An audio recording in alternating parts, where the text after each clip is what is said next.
നമസ്കാരം. സ്പോട്ട് ലൈവിലേക്ക് സ്വാഗതം. പുതിയ അധ്യയന വർഷത്തിന് തുടക്കമായിരിക്കുകയാണ്. മക്കൾ സ്കൂളുകളിലേക്ക് പോകുമ്പോൾ ഏറ്റവും കൂടുതൽ ആശങ്ക മാതാപിതാക്കൾക്കാണ്. കാരണം ലഹരി മാഫിയ ഈ കാലഘട്ടത്തിൽ കുട്ടികളെ പിടിമുറുക്കുന്ന, അതല്ലെങ്കിൽ സ്കൂളുകളുടെയും കോളേജുകളുടെയും എല്ലാം സമീപത്ത് ലഹരി മാഫിയയുടെ സാന്നിധ്യമുണ്ട്. ഈ സമീപ ദിവസങ്ങളിൽ പുറത്തു വന്ന പല വാർത്തകളും, അതായത് എറണാകുളം ആലുവയിൽ ഒരു 12 വയസ്സുകാരൻ ലഹരിക്ക് അടിമയായ അവൻ്റെ സഹോദരിക്ക് 10 വയസ്സുള്ള സഹോദരിക്ക് ലഹരി നൽകി അങ്ങനെ പല രീതിയിൽ ചൂഷണം ചെയ്ത വാർത്തകളൊക്കെ നമ്മൾ കേട്ടിരുന്നു. അതോടൊപ്പം സോഷ്യൽ മീഡിയയുടെ അമിതമായ ഉപയോഗം, സോഷ്യൽ മീഡിയയുടെ പ്രണയക്കെണി, ലഹരിക്കെണി, മാത്രമല്ല മാതാപിതാക്കളൊന്ന് വഴക്കു പറഞ്ഞു കഴിഞ്ഞാൽ കുട്ടികൾ വീട് വിട്ടു പോകുന്ന നിരവധി വാർത്തകൾ ഈ സമീപ ദിവസങ്ങളിൽ പുറത്തു വന്നു.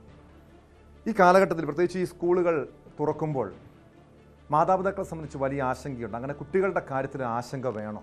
ലഹരി മാഫിയക്കെതിരെ എങ്ങനെയാണ് പ്രതിരോധം തീർക്കേണ്ടത്? സ്കൂളുകളും രക്ഷിതാക്കളും എന്തൊക്കെ ശ്രദ്ധിക്കണം? ഈ വിഷയമാണ് സ്പോട്ട് ലൈവ് ആദ്യം പരിശോധിക്കുന്നത്.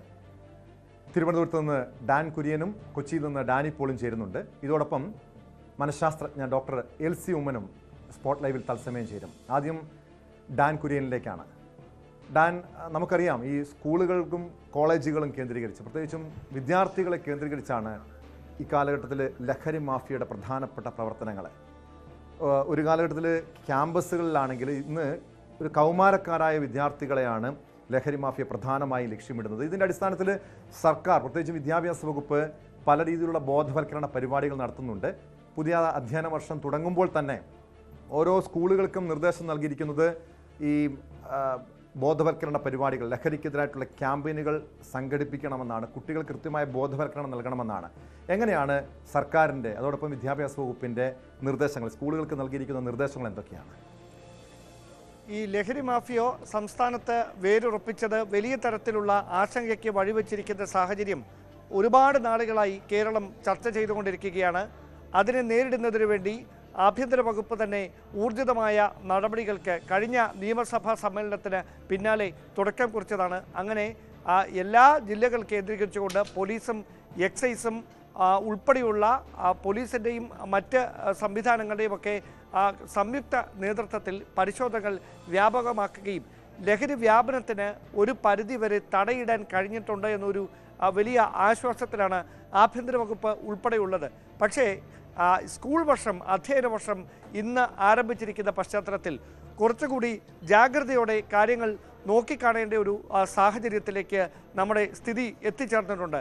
അതിൽ പ്രധാനമായി ഉദ്യോഗസ്ഥർ നൽകുന്ന വിവരങ്ങൾ, ഈ ലഹരി മാഫിയയുടെ ഏറ്റവും വലിയ തന്ത്രം എന്ന് പറയുന്നത് ഇതിൻ്റെ കാരിയേഴ്സായി വിദ്യാർത്ഥികളെ തന്നെ ഉപയോഗിക്കുന്നു എന്നുള്ളതാണ്.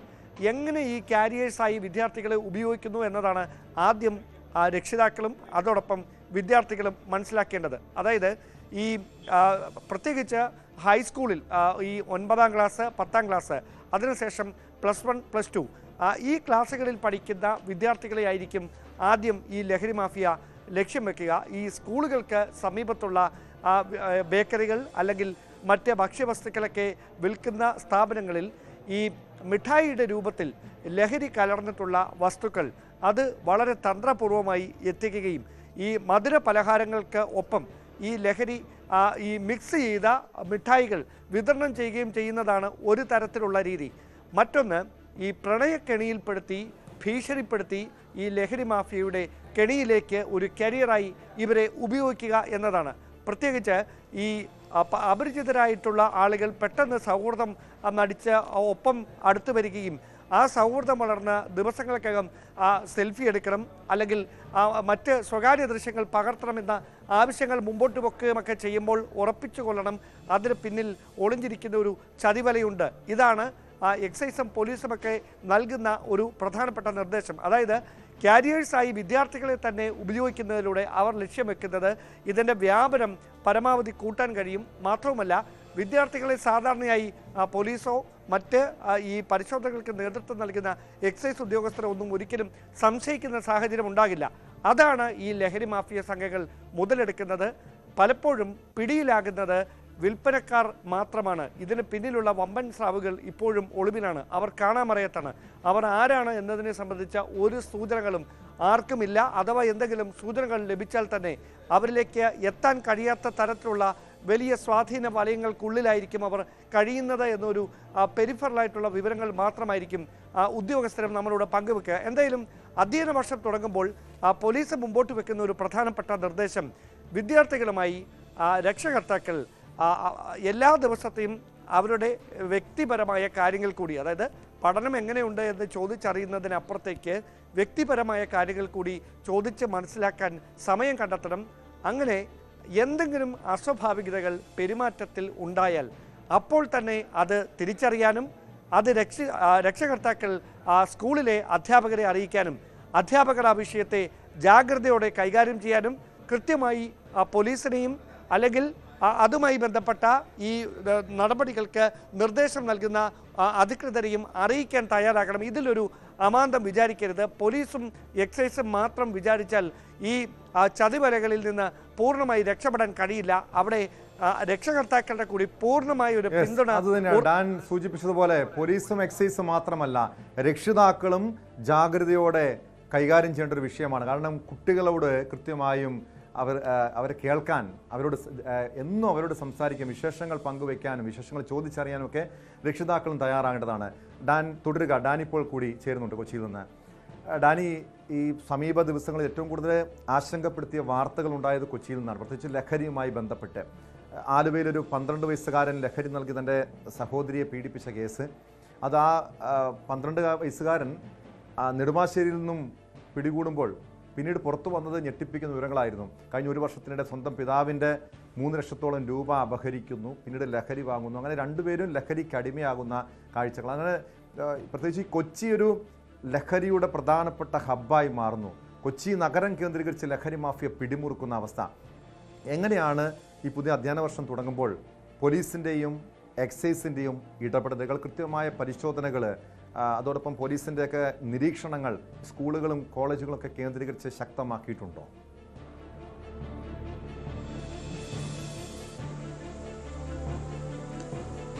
ടോം, ഇതിൽ പോലീസും എക്സൈസും കൃത്യമായ രീതിയിലൊരു പരിശോധനകളിലേക്ക് കടക്കുക, അവർക്കുള്ള ഒരു നിർദ്ദേശങ്ങൾ സ്വാഭാവികമായും തന്നെയും പരിശോധനകൾ കർശനമാക്കുക എന്നത് തന്നെയാണ്. പ്രത്യേകിച്ച് സ്കൂൾ പരിസരങ്ങൾ, മറ്റു മേഖലകളെല്ലാം തന്നെ വിദ്യാർത്ഥികൾ കൂടുതൽ സംഗമിക്കുന്ന ഇടങ്ങൾ, അവിടെ ഏതെങ്കിലും രീതിയിലുള്ള ഈ കച്ചവടക്കാരുണ്ടെങ്കിൽ അവരുടെ ഇടയിൽ കൂടുതൽ നിരീക്ഷണം ശക്തമാക്കുക എന്ന രീതിയിൽ തന്നെയാണ് കാര്യങ്ങൾ മുന്നോട്ട് പോകുന്നത്.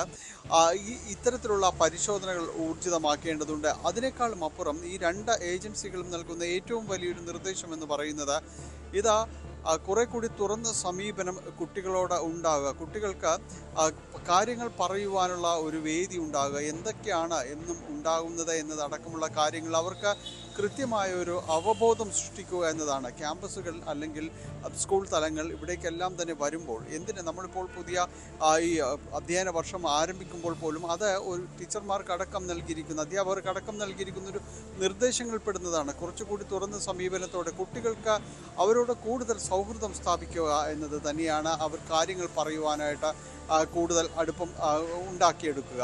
ഇത് തന്നെ വീടുകളിലേക്കും വരുമ്പോഴും അത് തന്നെയാണ്. കാരണം ഒരു സുഹൃത്തിനോളം അടുപ്പം സൃഷ്ടിക്കാൻ ഒരുപക്ഷെ മറ്റാർക്കും കഴിയാത്തൊരു സാഹചര്യത്തിലൂടെയൊക്കെ തന്നെയാണ് ഇപ്പോൾ കടന്നു പോകുന്നത്. അതുകൊണ്ട് ഈ കാര്യങ്ങളിൽ വീടുകൾക്കകത്തും ഉണ്ടാകേണ്ടത് അത്തരം സൗഹൃദപരമായ ഒരു അന്തരീക്ഷം തന്നെയാണ്. പഴയ കാലങ്ങളിൽ നിന്നെല്ലാം തന്നെ മാറിപ്പോയിരിക്കുന്നു. ഇന്നത്തെ ഒരു സാഹചര്യത്തിലേക്കെല്ലാം വരുമ്പോൾ കുട്ടികളുടെ ഏറ്റവും അടുത്ത സുഹൃത്തെന്ന് ചോദിച്ചാൽ ഒരുപക്ഷെ മൊബൈൽ ഫോൺ ഉയർത്തി കാണിക്കുന്നവരെ നമ്മൾക്ക് കണ്ടേക്കാം. പണ്ട് നമ്മൾ പറയുമായിരുന്നു ഈ ചങ്ങാതി നന്നായാൽ കണ്ണാടി വേണ്ട എന്ന് പറയുന്നു. പക്ഷെ ഇന്നത്തെ കാലം മാറുമ്പോൾ കണ്ണാടി നന്നാക്കിക്കൊണ്ട് ചങ്ങാതിയെ കൂടി ഒഴിവാക്കും. ആ രീതിയിലേക്കെല്ലാം ചുരുങ്ങി പോകുമ്പോഴെല്ലാം ഒരു സുഹൃത്തിനും അടക്കം വലിയ രീതിയിലുള്ളൊരു പ്രാധാന്യമുണ്ട്. അങ്ങനെ ഒരു സൗഹൃദാന്തരീക്ഷത്തിൽ മാത്രമാണ് ഇവരെല്ലാവരെയും കുറച്ചുകൂടി എളുപ്പത്തിൽ മനസ്സിലാക്കിയെടുക്കാനായിട്ട് അടക്കം സാധിക്കുകയുള്ളൂ എന്നതൊരു വാസ്തവപരമായ കാര്യമാണ്. തീർച്ചയായും ഡാനി 2 മുതിർന്ന കുട്ടികളുടെ അച്ഛനാണ്. ഡാനിയുടെ മകള് ഡിഗ്രിക്ക് പഠിക്കുന്നു, മോൻ സ്കൂളിൽ പഠിക്കുന്നു. അങ്ങനെ ഈ കുട്ടികളെ പ്രത്യേകിച്ചൊരു നമ്മളൊക്കെ 2K കിഡ്സൊക്കെ കളിയാക്കും, തന്ത വൈബുള്ളവരാണെന്നൊക്കെ പറഞ്ഞു. പുതിയ നമ്മളെപ്പോലുള്ള ആളുകളെയൊക്കെ തന്ത വൈബുള്ളവരാണെന്ന് പറയും.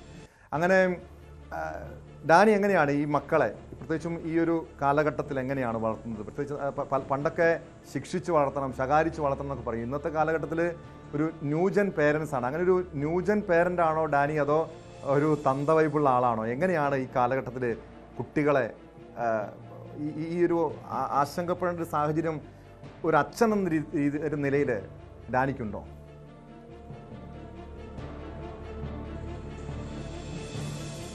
ടോം, ഇക്കാര്യത്തിൽ നമ്മൾ ഏത് കാലത്തിൻ്റെയും ഏത് വൈബിൻ്റെയും ഉള്ളടക്കം എന്ന് പറയുന്നത് അത് സുരക്ഷിതത്വം എന്നതാണ്. അത് പല കാലങ്ങളിൽ പല പോലെ ചിന്തിക്കുന്നു എന്നതാണ്. ഇപ്പോൾ ന്യൂജൻ ആളുകൾക്കൊപ്പം അല്ലെങ്കിൽ നമ്മുടെ കുട്ടികൾക്കൊപ്പം അവരുടെ വൈബിനൊപ്പം ചേർന്നാലും അതിൻ്റെ ഒരു സംഗ്രഹം എന്ന് പറയുന്നത്, അതിൻ്റെ ഒരു ഉള്ളടക്കം എന്ന് പറയുന്നത് അത് അവരെ സുരക്ഷിതരാക്കുക എന്നതാണ്.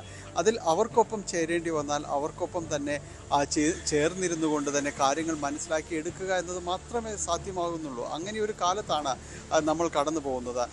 സ്വാഭാവികമായും ഒരുപക്ഷെ എന്നെ പോലുള്ളവർ ചിന്തിക്കുക, അവർക്കൊപ്പം കൂടി നിന്നുകൊണ്ട് അവരുടെ കാര്യങ്ങൾക്ക് അവരെ കൂടി എൻഗേജ് ചെയ്യിപ്പിക്കുന്ന കുറച്ചുകൂടി ഉത്തരവാദിത്വപൂർണ്ണമായ ഒരു സമീപനങ്ങളിലേക്ക് അവരെ നടത്തണമെങ്കിൽ അവരുടെ കൈപിടിച്ച് നടക്കുക എന്നതാണ്. നമ്മുടെ കൈപിടിച്ച് നടക്കേണ്ട ഒരു കാലത്തിൽ നിന്നും അപ്പുറത്തേക്ക് അവർക്കൊപ്പം നടക്കുക എന്ന ശീലങ്ങളിലേക്ക് മാറേണ്ട ഒരിടങ്ങളിലേക്കെല്ലാം തന്നെ എത്തിയിട്ടുണ്ട്.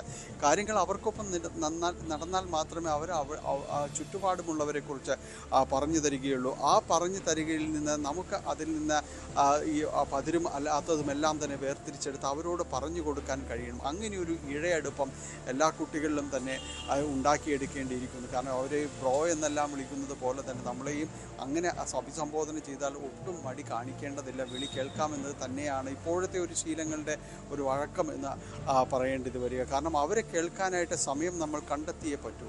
നമ്മൾ കേൾക്കാൻ അവരടുത്ത് വരണമെന്നെല്ലാം ഷഠിച്ചാൽ അങ്ങനെ ഒരു കാലത്തിലൂടെയല്ല കടന്നു പോകുന്നത്. കാരണം അവർക്കൊപ്പം നടക്കേണ്ടത് എപ്പോഴാണ് മക്കൾ ഫ്രീ ആകുന്നത് എന്നത് നമ്മൾ ബോധപൂർവം അന്വേഷിച്ച് കണ്ടെത്തേണ്ടിയിരിക്കുന്നു. അവർക്കൊപ്പം കൂടേണ്ട കൂട്ടുകാരായി കുടുംബം മാറേണ്ടിയിരിക്കുന്നു. പക്ഷെ അതിനകത്ത് നിന്നുകൊണ്ട് കാര്യങ്ങൾ അവരെ പറഞ്ഞു മനസ്സിലാക്കുക, തെളിമയോടുകൂടി നടത്താൻ ശ്രമിക്കുക എന്നതെല്ലാമാണ് ഇപ്പോഴത്തെ ഒരു അനുസരണശീലങ്ങളിലേക്ക് വരിക. നമ്മൾ ചൂരൽ കാട്ടിയും മറ്റും വഴക്ക് പറഞ്ഞും അത്തരമൊരു കാലങ്ങളിൽ നിന്നെല്ലാം എപ്പോഴോ മാറിയിരിക്കുന്നു എന്നതാണ്. അത് തിരിച്ചറിയേണ്ട തന്നെയാണ് പാരൻറ്റിങ് എന്നെല്ലാം തന്നെ പറയേണ്ടത്. അവർക്കൊപ്പം കൂട്ടുകൂടുക, അങ്ങനെയൊരു കൂട്ടുകാരനെ തന്നെ. കാരണം നേരത്തെ ഞാൻ സൂചിപ്പിച്ചതുപോലെ ഈ ചങ്ങാതി ഒഴിവാക്കി കണ്ണാടിയെ കൂട്ടുപിടിക്കുന്ന ഒരു കാലത്തിലേക്ക് അവരങ്ങനെ മൊബൈൽ ഫോൺ കൂട്ടുകാരനാക്കുന്ന കാലത്തിൽ നിന്ന് പതുക്കെയെങ്കിലും അവരെ അടർത്തി മാറ്റിയെടുത്തുകൊണ്ട് നമ്മൾ അവർക്ക് ഊഷ്മളമായ സൗഹൃദ അന്തരീക്ഷം തന്നെ സൃഷ്ടിച്ചു. അവരുടെ സൗഹൃദങ്ങളെക്കുറിച്ച് വീടുകളിൽ സംസാരിക്കാൻ കഴിയാവുന്ന രീതിയിലേക്ക് അങ്ങനെ ഒരു ഇടമായിട്ട് തന്നെ മാറുക. കൂടുമ്പോൾ ഇമ്പമുള്ളതാണ് കുടുംബമെങ്കിൽ അങ്ങനെ ആ രീതിയിലേക്ക് അവരെ അങ്ങനത്തെ ഒരു അന്തരീക്ഷം വീടിനകത്തുണ്ട് എന്നവരെ ബോധ്യപ്പെടുത്തുന്ന ഭാരിച്ച ഉത്തരവാദിത്വം തന്നെയാണ്. അത് അവരിലേക്ക് എത്തിക്കുവാൻ ഓരോരുത്തർക്കും കഴിയേണ്ടിയിരിക്കുന്നു. കാരണം ഇന്നത്തെ ഒരു സാഹചര്യം അതാണ്.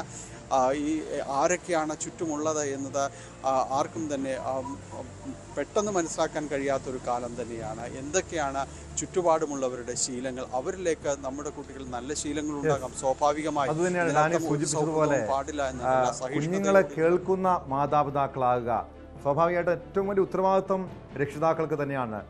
ഡാൻ കുര്യനിലേക്ക് ഒരിക്കൽ കൂടി പോവുകയാണ്.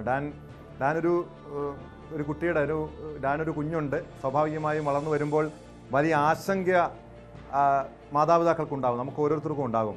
അത്തരമൊരു ആശങ്ക നിറഞ്ഞൊരു കാലഘട്ടത്തിൽ തന്നെയാണ് നമ്മൾ ജീവിക്കുന്നത്. കാരണം പല രീതിയിലുള്ള ലഹരി മാഫിയ സംഘങ്ങൾ, പല റാക്കറ്റുകൾ ഇന്ന് കുഞ്ഞുങ്ങളെ മാത്രം ലക്ഷ്യമിട്ട് പ്രവർത്തിക്കുന്നുണ്ട്. ഡാനിപ്പോൾ ന്യൂസ് ഡെസ്കിലുണ്ട്. അവിടെ പല വൈബുള്ള അച്ഛന്മാരും അമ്മമാരൊക്കെ ഉണ്ട്. അവരോടൊക്കെ ഒന്ന് ചോദിച്ചാൽ ഒരുപക്ഷെ അറിയാൻ വഴി എങ്ങനെ കുട്ടികളെ വളർത്തണം എന്നത്. ഒരു ന്യൂ ജനറേഷൻ പേരൻസ് ഉണ്ട് അവിടെ, അല്ലെങ്കിൽ ഒരു ടിപ്പിക്കൽ പേരൻസ് ഉണ്ട്.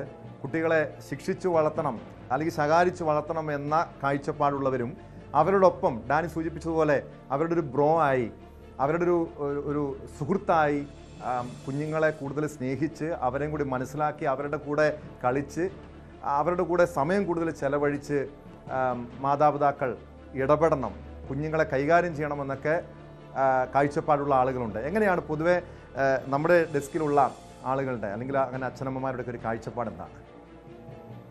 പേരൻ്റ് എന്ന് പറയുമ്പോൾ ടോം നേരത്തെ സൂചിപ്പിച്ച പോലെ അതിനെ ടിപ്പിക്കൽ എന്നും ന്യൂജൻ എന്നുമൊക്കെ പറഞ്ഞ് വിശേഷിപ്പിക്കാം. പക്ഷേ കാക്കയ്ക്ക് തൻ കുഞ്ഞ് പൊൻകുഞ്ഞെന്നാണ് എന്ന് പറഞ്ഞതുപോലെ ഓരോരുത്തർക്കും അവരവരുടെ കുഞ്ഞുങ്ങൾ ഏറ്റവും വിലപ്പെട്ടതാണ്. അവിടെ ഈ ടിപ്പിക്കൽ ന്യൂജൻ എന്ന വേർതിരിവുകൾക്കൊക്കെ അപ്പുറത്ത് വൈകാരികമായ ഒരു തലം കൂടി ഉരുത്തിരിയും. അതായിരിക്കും അവിടെ ഈ ബന്ധങ്ങൾ ഊട്ടിയുറപ്പിക്കുന്നതിൽ ഏറ്റവും പ്രാധാന്യം അർഹിക്കുന്നതായി മാറുന്നതും. എൻ്റെ കൂടെ ലല്ലു ചേട്ടനുണ്ട്, നമ്മുടെ സീനിയർ പേരൻ്റാണ് നമ്മുടെ ഡെസ്കിൽ. അപ്പം അദ്ദേഹത്തിൻ്റെ ആ ഒരു ആശങ്കകളൊക്കെ നമ്മളോട് പങ്കുവെക്കും. ലല്ലു ചേട്ടാ, ഇന്ന് അധ്യയന വർഷം തുടങ്ങിയേക്കുകയാണ്. സത്യം പറഞ്ഞ വാർത്തകളൊക്കെ കാണുമ്പം പേടി തോന്നും. പക്ഷേ നമുക്ക് ഈ മക്കളെ സ്കൂളിൽ വിടാതിരിക്കാൻ പറ്റത്തുമില്ല. അപ്പോൾ ഈ ആശങ്കകൾക്കിടയിൽ ഇവരെ എങ്ങനെ ഒരു സുരക്ഷിതമായി പഠിപ്പിച്ചെടുക്കാൻ കഴിയും? അതൊരു വെല്ലുവിളി തന്നെയല്ലേ? നമുക്ക് ഈ നേരത്തെയൊക്കെ ഈ മൊബൈൽ ഫോൺ എന്നൊക്കെ പറയുന്നത് ഭയങ്കര ഒരു ആഡംബര വസ്തു എന്നൊക്കെ പറയുന്നതിനെ പറയും. ഇപ്പോൾ എന്ന് പറഞ്ഞാൽ അത് നമുക്കൊരു അത്യാവശ്യ വസ്തുവാണ്, അതില്ലാതെ നമുക്കൊരു രക്ഷയില്ല.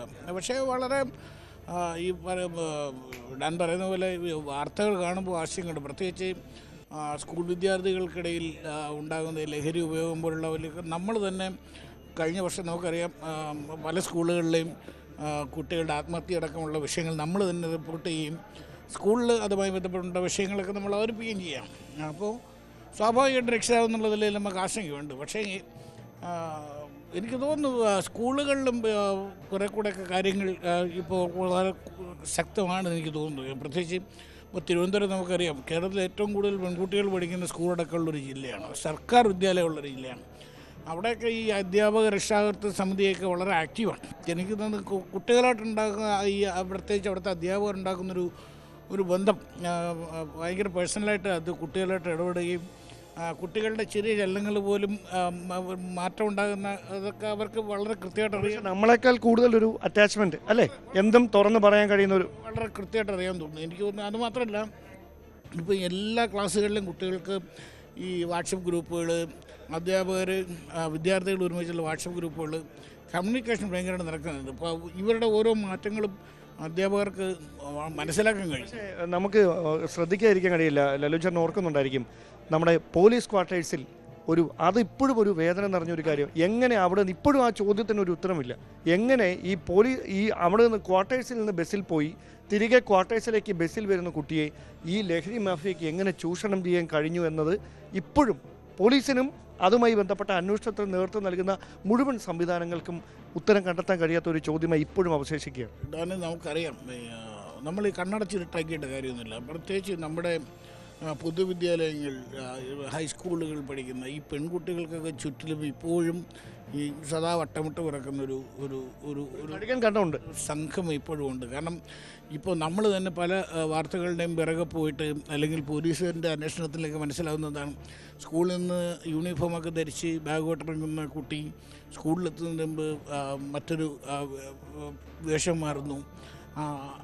പല സ്ഥലങ്ങളിലും കരിയർമാരെ ഇവർ ഉപയോഗിക്കപ്പെടുന്നുണ്ട്. ഇത് നമ്മളിതൊന്ന് ഇരുട്ടാക്കിയിട്ട് അല്ലെങ്കിൽ അങ്ങനെയൊന്നും ഇല്ല എന്ന് വിശ്വസിച്ചിട്ട് അല്ലെങ്കിൽ അങ്ങനെയൊന്നും ഇല്ല എന്ന് പറഞ്ഞിട്ടൊന്നും കാര്യമില്ല. പക്ഷേ ഈ ഓരോ വാർത്ത വരുന്നവരും നമുക്ക് കുട്ടികളുടെ മുന്നിലൊരു ശ്രദ്ധ വരുന്നുണ്ട്. അപ്പം എനിക്ക് തോന്നുന്നത് കുട്ടികളുമായിട്ട് പ്രത്യേകിച്ച് വീടുകളിൽ കുട്ടികളുമായിട്ടുണ്ടാകുന്നൊരു ബന്ധം വളരെ പ്രധാനപ്പെട്ടത്. കാരണം ഓരോ സംഭവങ്ങളും വീട്ടിൽ വന്ന് രക്ഷിതാക്കളോട് പറയാൻ കഴിയുന്നൊരു മാനസികപരമായ ആരോഗ്യകരമായൊരു കാലാവസ്ഥ വീട്ടിനുള്ളിൽ കൂടി ഉണ്ടാവണം. അല്ല, നിങ്ങളൊക്കെ അങ്ങനെ കൂട്ടിലാണെന്ന് അറിയാം. എന്നാലും ഈ മൊബൈൽ ഫോൺ ഏറ്റവും വലിയൊരു പരാതിയാണല്ലോ ഇപ്പോഴത്തെ. കുട്ടികൾ എപ്പോഴും ഫോണിലാണ്. അപ്പോൾ ഫോൺ ഉപയോഗിക്കാതിരിക്കാൻ നിലവിൽ ഈ തലമുറയെ കൊണ്ട് ഒഴിച്ചുവിടാൻ പറ്റില്ല. അപ്പോൾ അതെങ്ങനെയാണ്? അത് കണ്ടോ, അതിനൊരു സമയം വെച്ചിട്ടുണ്ടോ, അതോ എന്തെങ്കിലും അങ്ങനെ ഒരു നിർദ്ദേശം കൊടുത്തു? മോളിപ്പോൾ 10ാം ക്ലാസ്സിലാണ്. അപ്പോൾ അവരോട് പറഞ്ഞിട്ടുണ്ട്, അതായത് 10ാം ക്ലാസ്സാണ്, ഇനി അങ്ങോട്ട് കുറച്ച് അത് 10ാം ക്ലാസ് എന്ന് പറഞ്ഞാൽ പേടിപ്പിക്കുകയല്ല. 10ാം ക്ലാസ് ഒരു പ്രധാനപ്പെട്ട ഒരു സ്റ്റെപ്പിലൊക്കെയാണ് നമ്മൾ പോകുന്നത്. അതുകൊണ്ട് തന്നെ ഫോൺ ഉപയോഗത്തിലടക്കം ഉള്ളെങ്കിൽ ആ ഫോണിൽ നോക്കുന്ന കാര്യം ആ സമയത്തിലടക്കം നിയന്ത്രണങ്ങൾ കൊണ്ടുവരേണ്ടത് ഇപ്പോൾ നമുക്കും അത് ബോധ്യമായിട്ടുണ്ട്. കാരണം ഈ കുട്ടികൾ വളർന്നുകൊണ്ടിരിക്കുകയാണ് സ്വാഭാവികമായിട്ടും. അപ്പോൾ അവർക്ക് തന്നെ അത് മനസ്സിലാവുന്നുണ്ടെന്നാണ് എനിക്ക് തോന്നുന്നത്. നമ്മളെപ്പോലെ ഒരു ആശങ്ക അവർക്കും ഉണ്ട് അല്ലേ?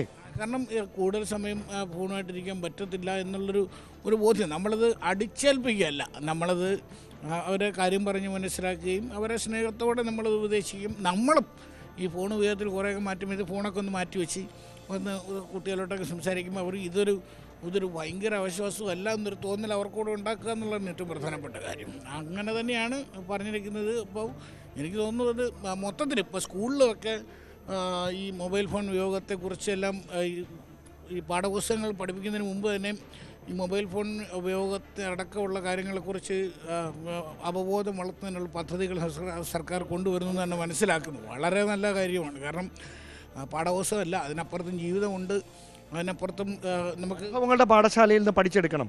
അത് എന്ന് കുട്ടികൾ തിരിച്ചറിയുന്നത് വളരെ നല്ലതാണ്. പിന്നെ നമ്മുടെ കുട്ടികളത് പെട്ടെന്ന് ഗ്രാസ്പ് ചെയ്യുന്നുണ്ട്. അവർക്ക് നമ്മുടെ ന്യൂജൻ, നമ്മുടെ ഡെസ്കിലെ ന്യൂജനാണ് രേണുക.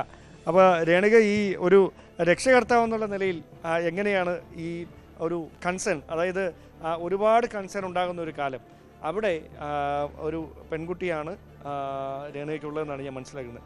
അപ്പം ഈ കാലത്തിൻ്റെ വെല്ലുവിളികൾ പറഞ്ഞ് മനസ്സിലാക്കി ആ സൗഹൃദം അങ്ങനെ നിലനിർത്തിക്കൊണ്ട് നിങ്ങൾക്ക് എങ്ങനെയാണ് മുമ്പോട്ട് പോകുന്നത്? നിങ്ങൾ ന്യൂജൻ പേരൻ്റാണോ, ടിപ്പിക്കൽ പേരൻ്റാണോ? ഞാൻ ടോമും ഡാനും നിർബന്ധിച്ചതുകൊണ്ട് മാത്രമാണ്. കാരണം അല്ലാണ്ട് ഞാനൊരു മോശം പേരൻ്റാണ് എന്നാണ് എൻ്റെ ഒരു തോന്നൽ. കാരണം കൂടുതൽ ഓഫീസുമായി ബന്ധപ്പെട്ടൊക്കെ കൂടുതൽ സമയം വിട്ടു നിൽക്കേണ്ടി വരുമ്പോൾ, പല ഷിഫ്റ്റുകളിലായിട്ട് വരുമ്പോൾ അവൾ സ്വന്തമായി ഇൻഡിപെൻഡൻ്റായി വളർന്നു വന്നൊരു മോളാണ്. എല്ലാവരുടെ അവസ്ഥ അത്. അതുകൊണ്ട് തന്നെ ഞാനൊരു മോശം പേരൻ്റാണ് എന്ന, അല്ലെങ്കിൽ എൻ്റെ പേരൻറ്റിങ് അത്ര പെർഫെക്റ്റ് അല്ല എന്നൊരു ബോധ്യത്തിൽ നിന്നാണ് ഞാൻ സംസാരിക്കുന്നത്. തിരിച്ചറിവാണ് ഏറ്റവും വലിയ കാര്യം. അതെ, അത് ആ നിർബന്ധം കൊണ്ട് മാത്രമാണ്. അതുകൊണ്ട് പ്രേക്ഷകരും അങ്ങനെ തന്നെ എടുക്കാവൂ. നമ്മളുടെ കുട്ടികളെ സംബന്ധിച്ച് ഇപ്പോൾ അവർ അവരുടെ ചൈൽഡ് റൈറ്റുമായി ബന്ധപ്പെട്ടൊക്കെ വളരെ വെൽ അവെയറാണ്. നമ്മൾക്ക് അവരുടെ ഒപ്പം നിന്ന് അവരെ വിശ്വാസത്തിലെടുത്ത് മാത്രമേ നമുക്ക് അവരെ കൊണ്ടുപോകാൻ പറ്റുള്ളൂ. അപ്പോൾ നമ്മൾ അവരെ വിശ്വാസത്തിലെടുത്ത് ഒരു സംശയത്തിൻ്റെ കണ്ണ് ഒന്നും വെക്കാതെ അവരെ കൂടി, അവരുടെ ഒരു ഭാഗം കൂടി ഉൾക്കൊണ്ടുകൊണ്ട്, അല്ലേ, അവരുടെ ഭാഗത്ത് നിന്ന് മാത്രമേ നമുക്ക് അവരെ ഡീൽ ചെയ്യാൻ പറ്റുള്ളൂ. അല്ലാണ്ട് അവരുടെ ഒരു ശത്രുപക്ഷത്തോ അല്ലെങ്കിൽ ഒരു പേരൻ്റായി പോലും, നമ്മൾ പേരൻ്റായി മാത്രം നിന്ന് പോലും നമുക്ക് അവരുടെ ഫ്രണ്ടായിട്ട് നിന്ന് കാര്യങ്ങൾ ചോദിച്ചറിയാം, പറയാം. അവർക്ക് തോന്നണം നമ്മളെ അവർക്ക് വിശ്വാസം ആകണം. അവർക്ക് നിങ്ങളെ വിശ്വസിക്കാം. അവർക്ക് വിശ്വാസമാണ്. അവർക്ക് എന്തെങ്കിലും ഒരു വിഷമം വന്നാൽ, ബുദ്ധിമുട്ട് വന്നാൽ നമ്മളോട് പറയാനുള്ള ഒരു ധൈര്യവും വിശ്വാസവും അവർക്കുണ്ടാക്കിയെടുക്കുക എന്നതാണ് നമ്മൾ പേരൻ്റ് എന്ന നിലയിൽ ചെയ്യേണ്ടതെന്നാണ് എനിക്ക് തോന്നുന്നത്. എനിക്ക് ഒരു സംശയം, അതായത് ഈ ജോലിയുടെ തിരക്കുണ്ട്, അതിപ്പം നമ്മൾ ഈ ഫീൽഡിലാണ്, എല്ലാ ഫീൽഡിലും മടിയുണ്ട്.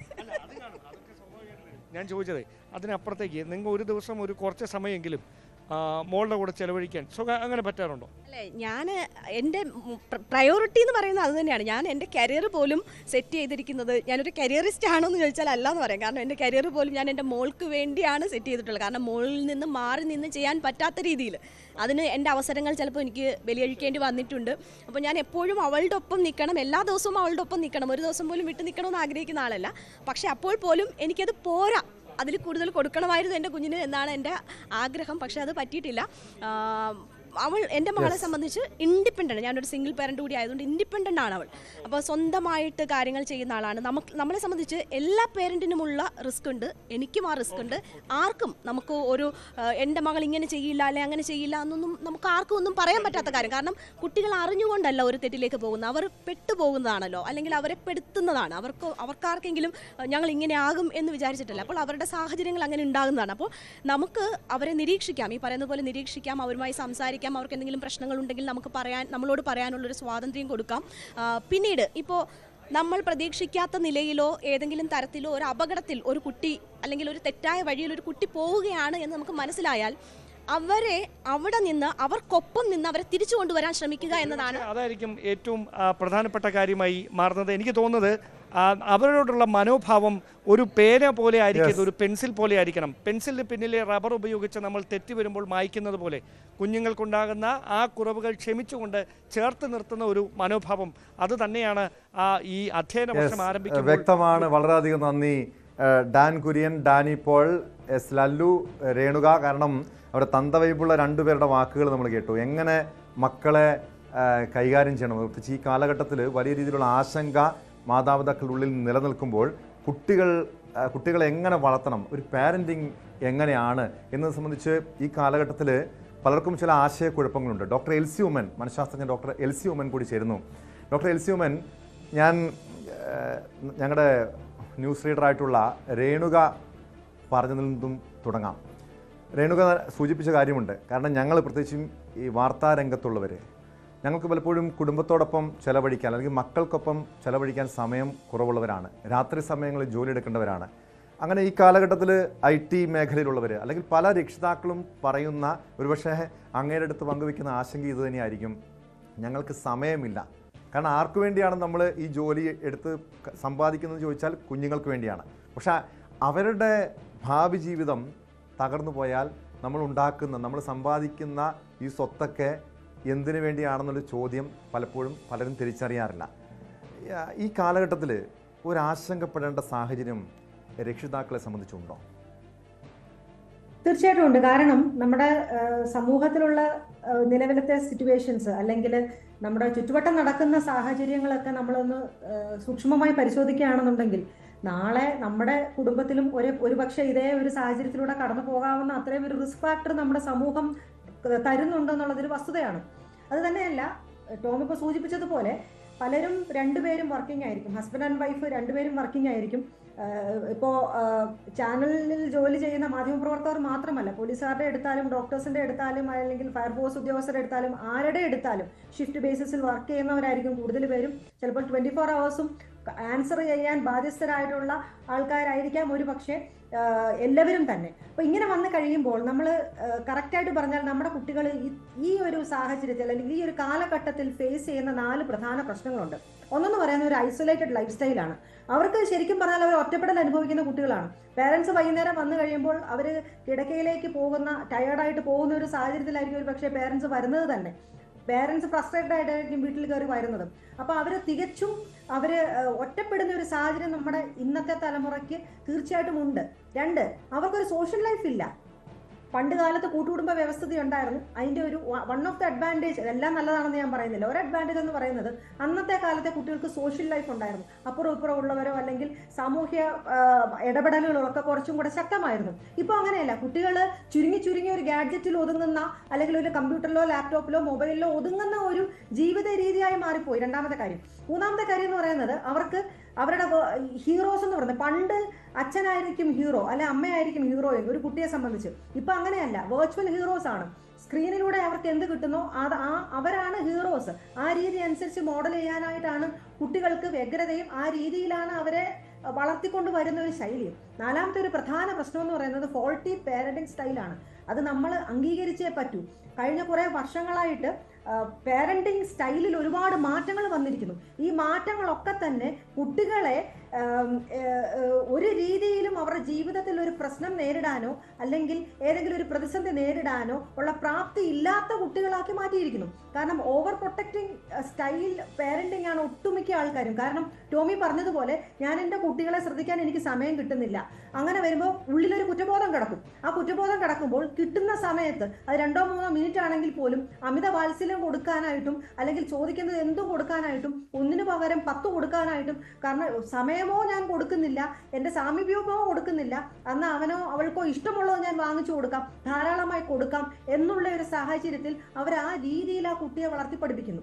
അങ്ങനെ വന്നു കഴിയുമ്പോൾ നിസ്സാരം ഒരു ചെറിയ പ്രശ്നങ്ങൾ, പ്രത്യേകിച്ചും അങ്ങനെ ആ ഒരു സ്റ്റൈലിൽ വന്നു കഴിയുമ്പോൾ, അല്ലെങ്കിൽ ഞാൻ ഈ മുന്നേ പറഞ്ഞതുപോലെ ഒരു രീതിയിലും കെയറോ സംരക്ഷണമോ കിട്ടാതെ, ഇമോഷണലി ഒരു നർച്ചറിങ് കിട്ടാതെ വളർന്നു വരുന്ന കുട്ടികൾക്കാണെങ്കിലും ഒക്കെ ഇത്തരം ഫോൾട്ടി പേരന്റിങ് സ്റ്റൈല് ഈ ഒരു കാലഘട്ടത്തിന്റെ പ്രത്യേകതയാണ്. അപ്പൊ അങ്ങനെ വരുന്ന കുട്ടികൾ ഒരു അഡോളസെന്റ് ഏജ് ആകുമ്പോഴത്തേനും, കൗമാരം പ്രായം എത്തുമ്പോഴേക്കും അവർക്ക് ഒരു രീതിയിലും അഡ്ജസ്റ്റ് ചെയ്യാനായിട്ടുള്ള ബുദ്ധിമുട്ടുകൾ വരുന്നു. കാരണം ശാരീരികമായിട്ടുള്ള പ്രശ്നങ്ങൾ അവർക്ക് ഉണ്ടാകുന്നു, മെന്റൽ ഗ്രോത്തും ഫിസിക്കൽ ഗ്രോത്തും ഒക്കെയും അവർക്ക് വ്യത്യാസങ്ങൾ വരും. അതനുസരിച്ച് ഈ ഒരു സാഹചര്യത്തിലൂടെ വളർന്നു വരുമ്പോൾ അവർക്ക് ഒരു നോ കേൾക്കാനായിട്ട് ബുദ്ധിമുട്ട് വരും.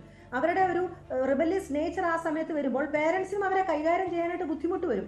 തൽഫലമായിട്ട് കുട്ടികളും പൊട്ടിത്തെറിക്കും, പേരൻസും പൊട്ടിത്തെറിക്കും. അപ്പം ഇങ്ങനത്തെ സാഹചര്യങ്ങൾ വരുമ്പോൾ കുട്ടികൾ ചെറിയ പ്രൊവൊക്കേഷന് പോലും അല്ലെങ്കിൽ ചെറിയ അതുവരെ എല്ലാം കിട്ടിക്കൊണ്ടിരിക്കുമ്പോൾ പേരൻസ് പറ്റില്ല എന്ന് പറഞ്ഞു കഴിയുമ്പോൾ അവർക്കത് താങ്ങാനായിട്ട് പറ്റാതെ വരുന്നു. അന്നേരം അവർ വിയേർഡായിട്ട് ചിന്തിക്കാനുള്ള ഒരു സാഹചര്യം വരുന്നു. ഒരു സെൽഫ് ഹാമോ, സ്വന്തമായിട്ട് എന്തെങ്കിലും ഹനിക്കത്തക്ക രീതിയിലോ അല്ലെങ്കിൽ ഒരു വയലൻസ് വീട്ടിൽ കാണിക്കുന്നതിനോ അല്ലെങ്കിൽ അബ്സ്കോണ്ട് ചെയ്യുന്നതിനോ ഒക്കെയും ഉള്ളൊരു വ്യഗ്രത കുട്ടികളിൽ വരുന്നു.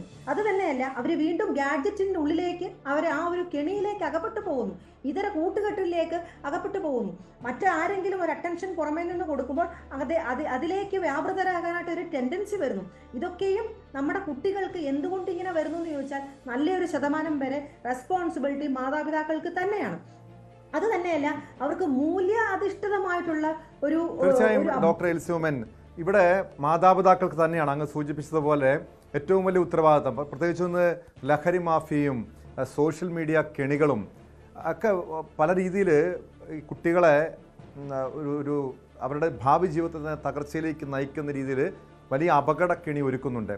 അതിനപ്പുറം നമ്മൾ ഈ അടുത്തിടെ കണ്ട ഏറ്റവും വലിയ ആശങ്കപ്പെടുത്തിയ കാര്യം, അച്ഛനും അമ്മയും വഴക്കു പറഞ്ഞതിൻ്റെ പേരിൽ കൗമാരക്കാരായ കുട്ടികൾ വീട് വിട്ടിറങ്ങിയ നിരവധി വാർത്തകൾ ഓരോ ദിവസങ്ങളിലും നമുക്ക് കേൾക്കേണ്ടി വന്നു. അല്ലെങ്കിൽ ഇന്നലെ മലപ്പുറത്തും പാലക്കാടും 2 കുട്ടികൾ, 2 +2 +1 വിദ്യാർത്ഥികൾ ആത്മഹത്യ ചെയ്തത് വീട്ടിൽ വഴക്ക് പറഞ്ഞതിൻ്റെ പേരിലാണ്. ഇങ്ങനെ കാരണം എങ്ങനെ ഈ കുട്ടികൾ അങ്ങ് പറഞ്ഞതുപോലെ താങ്കൾ സൂചിപ്പിച്ചതുപോലെ വഴക്ക് പറഞ്ഞ, അല്ലെങ്കിൽ പണ്ടത്തെ ആ കാലഘട്ടം ഉണ്ടല്ലോ, ഈ പിള്ളേരെ ശിക്ഷിച്ച് ശകാരിച്ചൊക്കെ വളർത്തുന്ന ആ കാലഘട്ടം മാറി അവരുടെ ഒരു സുഹൃത്തായി അവരെ കേട്ട് അവരുടെ കൂടെ സമയം ചെലവഴിച്ച് അങ്ങനെ കുട്ടികളെ കൈകാര്യം ചെയ്യേണ്ട ഒരു കാലഘട്ടമാണ്. പക്ഷെ ഇന്ന് ഈ ലഹരി മാഫിയ പിടിമുറുക്കുമ്പോൾ സംസ്ഥാന സർക്കാർ വിദ്യാഭ്യാസ വകുപ്പൊക്കെ വലിയ രീതിയിലുള്ള ബോധവൽക്കരണ പരിപാടി നടത്തുന്നുണ്ട്, സംഘടിപ്പിക്കുന്നുണ്ട്. ലഹരിക്കെതിരെ വലിയ ക്യാമ്പയിനുകൾ സംഘടിപ്പിക്കുന്നുണ്ട്. അങ്ങനെ ഈ ഉത്തരവാദിത്വം, കുഞ്ഞുങ്ങളെ ലഹരിക്കെണിയിൽ നിന്നും രക്ഷിക്കേണ്ട ഉത്തരവാദിത്വം ഈ സ്കൂളുകൾക്കും സർക്കാരിനും മാത്രമല്ലല്ലോ. രക്ഷിതാക്കൾ ഇവിടെ എങ്ങനെയാണ് ഇടപെടേണ്ടത്? രക്ഷിതാക്കൾക്കാണ് ഏറ്റവും അധികം റോളുള്ളത്. അധ്യാപകർക്കും സർക്കാരിനും ഒക്കെ ഉണ്ട്. പക്ഷെ എന്നിരുന്നാലും ചില സ്വഭാവ വ്യതിയാനങ്ങൾ കുട്ടികൾ കാണിക്കുമ്പോൾ അതിനെ നിസ്സാരവൽക്കരിച്ച് വിടുന്നതാണ് ഏറ്റവും വലിയൊരു തെറ്റ്. കാരണം അതായത് ഒരു കുട്ടി ലഹരിയിലേക്ക് തിരിയണമെന്നുണ്ടെങ്കിൽ അത് ഏതെങ്കിലും തരത്തിലുള്ള ബിഹേവിയറൽ ഇഷ്യൂസ് ഒരു പക്ഷേ നേരത്തെ കാണിച്ചു തുടങ്ങാം. പോട്ടെ, അങ്ങനെ ഒന്നുമില്ല, വെൽ അഡ്ജസ്റ്റഡ് ആയിട്ടുള്ള ഒരു കുട്ടിയാണ് ലഹരിയിലേക്ക് തിരിഞ്ഞു പോവുകയാണെന്നുണ്ടെങ്കിൽ തീർച്ചയായിട്ടും നമുക്ക് ഇന്റർവെൻഷന് പല സാധ്യതകളുണ്ട്. ഒന്നെന്ന് പറയുന്നത് അവരെ ഇതിന്റെ ശരിതെറ്റ് മനസ്സിലാക്കി കൊടുക്കുക എന്നുള്ളത് വളരെ ഇമ്പോർട്ടൻ്റ് ആണ്. ഈ പ്രായത്തിലുള്ള കുട്ടികൾക്ക് ക്യൂരിയോസിറ്റി വളരെ കൂടുതലാണ്. പല കുട്ടികളും ഈ ലഹരിയുടെ കെണിയിൽ പോയി പെടുന്നത് ഇതെന്താണെന്ന് അറിയാനുള്ള ഒരു ആകാംക്ഷയുടെ പുറത്തായിരിക്കാം. ഒന്ന്. രണ്ടാമത് അവർക്ക് എന്തെങ്കിലും ഒരു ഭയമോ അല്ലെങ്കിൽ ഒരു കോൺഫിഡൻസ് ഇല്ലായ്മയോ അല്ലെങ്കിൽ ധൈര്യക്കുറവോ ഉത്കണ്ഠയോ മറ്റുള്ളവരെ അഭിമുഖീകരിക്കാനുള്ള ഒരു വിമുഖതയോ അതിനുള്ള ശേഷിയില്ലായ്മയോ ഒക്കെ ഉള്ളപ്പോൾ ഇത് അവരെ കുറച്ചുകൂടെ സ്മാർട്ടാക്കും എന്നുള്ള ഒരു തെറ്റായ ധാരണയിലായിരിക്കാം ഒരു പക്ഷേ കുട്ടികൾ ഈ കെണിയിൽ പോയി പെടുന്നത്. മൂന്നാമത്തെ ഒരു വിഭാഗം എന്ന് പറയുന്നത് ഈ സർഗാത്മകലകളെ വർദ്ധിപ്പിച്ചെടുക്കാം, അത്തരം അതായത് സ്ക്രിപ്റ്റ് എഴുതാനുള്ള കഴിവ് കിട്ടും, ഇത്തരമുള്ള ഒരു തെറ്റായ ധാരണയുടെ പുറത്തായിരിക്കും ഒരു പക്ഷേ കുട്ടികൾ ഇത്തരം കെണിയിൽ പോയി പെടുന്നത്. അപ്പൊ അതിനനുസരിച്ചിട്ടുള്ള ഒരു തിരിച്ചറിവ് ഈ കുട്ടികൾക്ക് കൊടുക്കുക. ക്യൂരിയോസിറ്റി എന്നുള്ള നിലയിൽ ഈ കുട്ടികൾ പരീക്ഷിക്കാൻ സാധ്യതയുണ്ട്. കാരണം അവരുടെ വളർച്ചാ ഘട്ടത്തിന്റെ പ്രത്യേകിച്ച് കൗമാരപ്രായത്തിന്റെ ഒരു പ്രത്യേകതയാണ് ഹൈ റിസ്ക് ബിഹേവിയറിൽ പോയി എത്തപ്പെടുക എന്നുള്ളത്. അത് എല്ലാ കുട്ടികളും ചെയ്യുന്നതാണ്. അപ്പൊ അത് ആ കുട്ടികളുടെ ഒരു സ്വഭാവ സവിശേഷതയാണ് ആ പർട്ടിക്കുലർ ഏജ് ഗ്രൂപ്പിൽ. അപ്പം അതിന്റെ ഒരു വരുമ്പരായി ആലോചിക്കാതെ അവരെടുത്ത് ചാടുക എന്നുള്ളത് സ്വാഭാവികമായിട്ടും എല്ലാ കുട്ടികളും ചെയ്യുന്നതാണ്. പിന്നെ ചില കുട്ടികൾക്ക് ഏറ്റക്കുറച്ചിലുണ്ടാകാം, ചില കുട്ടികൾക്ക് ഇത് വളരെയധികം കൂടുതലായിട്ട് ഇത്തരം സ്വഭാവങ്ങൾ ഉണ്ടാകാം. അപ്പൊ അങ്ങനെയുള്ള കുട്ടികളെ പിക്കപ്പ് ചെയ്യേണ്ടത് വളരെയധികം അത്യാവശ്യമാണ്. പിരിപിരിപ്പുള്ള കുട്ടികൾ, ഹൈപ്പർ ആക്റ്റീവ് ആയിട്ടുള്ള കുട്ടികൾ, ഞാൻ ഈ പറഞ്ഞതുപോലെ ഇമ്പൾസീവ് ആയിട്ടുള്ള കുട്ടികൾ, പ്രത്യാഘാതം ആലോചിക്കാതെ എടുത്തുചാടി പുറപ്പെടുന്ന കുട്ടികൾ, ഇത്തരം സ്വഭാവ പ്രശ്നങ്ങളുള്ള കുട്ടികളെ പിക്കപ്പ് ചെയ്യുക എന്നുള്ളതാണ് ആദ്യം ചെയ്യേണ്ടത്. അത് ഏറ്റവും അധികം അറിയാവുന്ന ആർക്കാണ്? ഈ മാതാപിതാക്കൾക്ക് തന്നെയാണ്. അപ്പൊ ഇത്തരം പ്രശ്നങ്ങളുള്ള കുട്ടികൾ സൂണർ ഓർ ലേറ്റർ അവരൊരു ലഹരിയുടെ ഒരു വഴി തേടി പോകാൻ സാധ്യതയുള്ള ഹൈ റിസ്ക് ആയിട്ടുള്ള ഒരു തലച്ചോറാണ് അവർക്കുള്ളത് എന്നുള്ളത് മാതാപിതാക്കൾ അറിഞ്ഞിരിക്കേണ്ടത് ആവശ്യമാണ്. അപ്പോൾ അതനുസരിച്ച് അവർ ഈ കുട്ടികളുടെ പെരുമാറ്റ പ്രശ്നത്തെ അല്ലെങ്കിൽ ഇത്തരം സ്വഭാവ സവിശേഷതകളെ അത് ഹാൻഡിൽ ചെയ്യേണ്ടത് ആവശ്യമുണ്ട്. ഇത് പിക്ക് ചെയ്യുക, അത് വേണ്ട രീതിയിൽ കൈകാര്യം ചെയ്യുക, സഹായം ആവശ്യമാണെങ്കിൽ ഒരു മെന്റൽ ഹെൽത്ത് പ്രൊഫഷണലിനെ സമീപിക്കേണ്ടത് ആവശ്യമാണ്. അപ്പൊ അങ്ങനെയൊക്കെ ഉണ്ടെന്നുണ്ടെങ്കിൽ ഒരു പരിധി വരെ ഈ ലഹരി തേടി പോകുന്ന ആ ഒരു പോക്ക് നമുക്ക് നിയന്ത്രിതമാക്കാനായിട്ട് പറ്റും. രണ്ടാമത്, ഏതെങ്കിലും ഒരു കാരണവശാൽ ഒരു കുട്ടി അങ്ങനെ പോയെങ്കിൽ തീർച്ചയായിട്ടും സ്വഭാവ വ്യത്യാസങ്ങൾ ആ കുട്ടി കാണിച്ചു തുടങ്ങും. ഉദാഹരണത്തിന് രാത്രി ഉറങ്ങാതെ ഇരിക്കുക, മുഴുവൻ സമയം ഗാഡ്ജറ്റുമായിട്ടിരിക്കുക, അല്ലെങ്കിൽ മൗനമായിട്ടിരിക്കുക, ചെറിയ കാര്യത്തിലൊക്കെയും സാധനങ്ങളൊക്കെ തല്ലി പൊളിച്ചു കളയുക, പൊട്ടിത്തെറി ഉണ്ടാകുക, ഒന്ന് പറഞ്ഞ് രണ്ടാമത് ആത്മഹത്യാ ഭീഷണി മുഴക്കുക, ഇത്തരം പ്രശ്നങ്ങൾ ഉണ്ടെന്നുണ്ടെങ്കിൽ വളരെ ഗൗരവമായിട്ട് അതിനെ കണക്കാക്കി അതിന് വേണ്ടുന്ന ഒരു ഹെൽപ്പ് എടുക്കേണ്ടത് ആവശ്യമാണ്. 3, ഈ പലപ്പോഴും പേരൻസിന് പറ്റുന്ന ഒരു അബദ്ധം എന്ന് പറയുന്നത് അവരുടെ മണി ട്രാൻസാക്ഷൻ കുട്ടികൾക്ക് ട്രാൻസ്പെറൻ്റ് ആയിട്ട് വെച്ചു കൊടുക്കും. തൽഫലമായിട്ട് പല കുട്ടികളും പേരൻസ് പോലും അറിയാതെ അവരുടെ ജിപേയോ അല്ലെങ്കിൽ അവരുടെ ഓൺലൈൻ ട്രാൻസാക്ഷനോ ഒക്കെ വഴിയായിരിക്കും പലപ്പോഴും പല പ്രശ്നങ്ങളിലും പോയി എടുത്തു ചാടുന്നത്. ഉദാഹരണത്തിന് ഗാംബ്ലിങ് അല്ലെങ്കിൽ ഡ്രഗ്സിന് ആവശ്യമായിട്ടുള്ള പൈസ ഒക്കെയും അവർ കണ്ടെത്തുന്നത് സ്വന്തം പേരന്റിന്റെ അക്കൗണ്ടിൽ തന്നെയാണ്. അപ്പോൾ ഇതിനൊക്കെ ആരാണ് ഉത്തരവാദി? യഥാർത്ഥത്തിൽ ഇത് ട്രാൻസ്പെറന്റ് ആയിട്ട് വെച്ച, സുതാര്യമായി വെച്ച പേരൻസ് തന്നെയാണ്. അപ്പോൾ അവിടെയൊക്കെയും നമ്മൾ പിടിമുറുക്കേണ്ടത് ആവശ്യമാണ്. നമ്മുടെ കുട്ടികൾ നല്ല കുട്ടികൾ തന്നെയാണ്, പക്ഷെ എന്ന് പറഞ്ഞ് ഇത്തരം കാര്യങ്ങൾ അവർക്ക് സ്വയം പര്യാപ്തത വന്ന് സ്വന്തമായി ഉത്തരവാദിത്തം എടുത്ത് ഹാൻഡിൽ ചെയ്യാൻ തക്ക പ്രാപ്തി വരുന്നത് വരെ നമ്മൾ ഇത്തരം കാര്യങ്ങൾക്ക് കുട്ടികൾക്ക് എക്സ്പോസ് ചെയ്തുകൂടാ. പിന്നെ അടുത്തൊരു പ്രധാന വിഷയം എന്ന് പറയുന്നത് ഈ മദ്യത്തിന്റെയും അല്ലെങ്കിൽ ലഹരി മാഫിയയുടെ പിടിയിൽ കാട്ടി കൂടുതൽ വീട്ടിനുള്ളിൽ തന്നെ പിടിമുറുക്കുന്ന വല വിരിക്കുന്ന ഒരു പ്രശ്നമാണ് ഗാഡ്ജറ്റ് അഡിക്ഷൻ.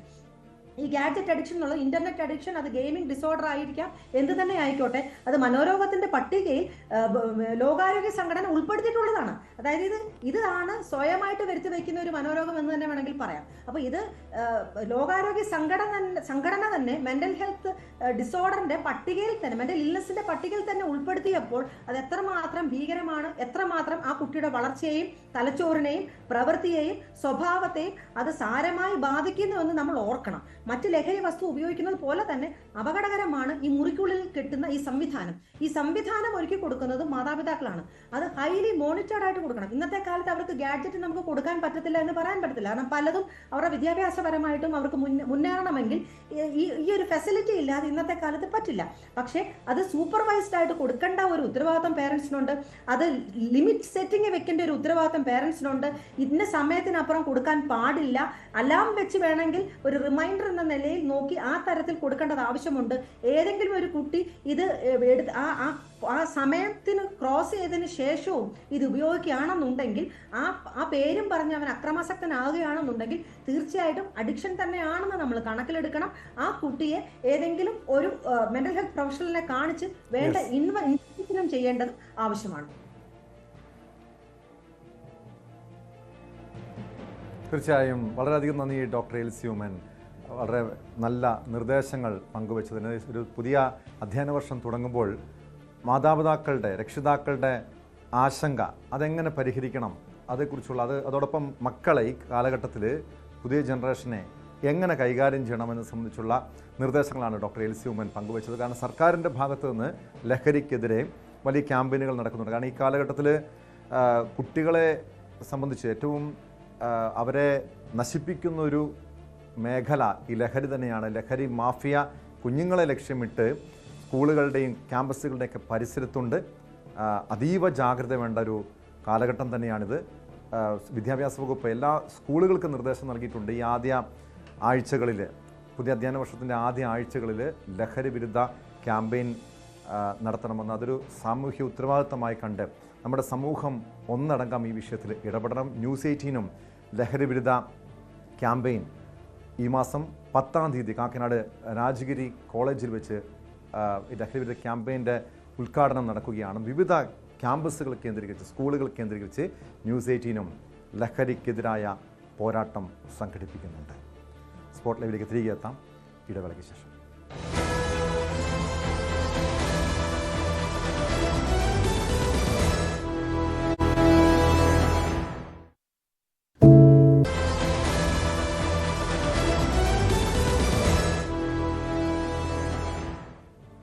സ്പോട്ട് ലൈവ് തുടരുന്നു. എറണാകുളം ഞാറക്കൽ വളപ്പ് ബീച്ചിൽ കുളിക്കാനിറങ്ങിയ 2 വിദേശ വിദ്യാർത്ഥികളെ കാണാതായി. യമൻ സ്വദേശികളായ ജുബ്രാൻ, അബ്ദുൽ സലാം എന്നിവരെയാണ് കാണാതായത്. ഇതോടൊപ്പം കൊച്ചി കായലിൽ ഒഴുക്കിൽപ്പെട്ട് കാണാതായ ടാൻസാനിയൻ നാവിക ഉദ്യോഗസ്ഥനായി തെരച്ചിൽ തുടരുന്നുണ്ട്. ഇന്നലെ രാത്രിയാണ് ഒഴുക്കിൽപ്പെട്ടത്. കൊച്ചി നാവിക അക്കാദമിയിൽ നിന്ന് പരിശീലനം പൂർത്തിയാക്കിയ അബ്ദുൾ ഇബ്രാഹിം സാലയെ ആണ് കാണാതായത്. പരിശീലനത്തിന്റെ ഭാഗമായുള്ള ഡൈവിങ്ങിനിടെയാണ് ഒഴുക്കിൽപ്പെട്ടത്. നേവിയും പോലീസും അഗ്നിരക്ഷാസേനയും തെരച്ചിൽ നടത്തുന്നുണ്ട്. ആജ്ഞ രവീന്ദ്രൻ ചേരുന്നുണ്ട് വിവരങ്ങളുമായി. ആദ്യം ആജ്ഞ, ഈ എറണാകുളം ഞാറക്കലിൽ കാണാതായ ഒഴുക്കിൽപ്പെട്ട 2 വിദേശ വിദ്യാർത്ഥികളെ കേന്ദ്രീകരിച്ചുള്ള തെരച്ചിൽ എങ്ങനെയാണ് നടക്കുന്നത്?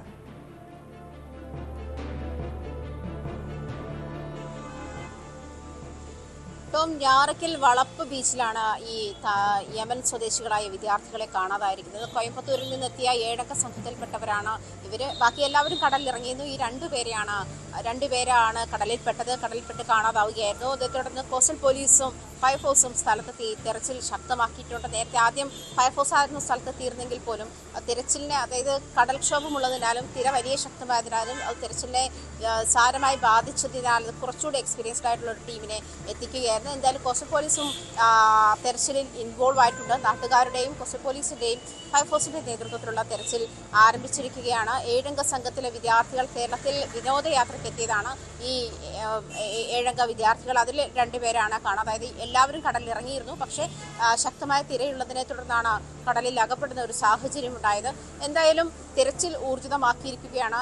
2 പേരെയും കണ്ടെത്താനായിട്ടില്ല. Coimbatore രത്തിനം college of arts and സയൻസിലെ വിദ്യാർത്ഥികളാണ് ഈ തിരയിൽ അകപ്പെട്ടത് കേട്ടോ. തീർച്ചയായും അതോടൊപ്പം കൊച്ചി കായലിൽ ഒഴുക്കിൽപ്പെട്ട് കാണാതായ ടാൻസാനിയൻ നാവിക ഉദ്യോഗസ്ഥന് വേണ്ടിയുള്ള തിരച്ചിലും തുടരുന്നുണ്ടല്ലോ. അതെങ്ങനെയാണ് ഈ അപകടം ഉണ്ടായത്? പ്രത്യേകിച്ച് ഈ നേവിയും പോലീസും അഗ്നിരക്ഷാ സേനയും സംയുക്തമായിട്ടാണോ തിരച്ചിൽ നടത്തുന്നത്?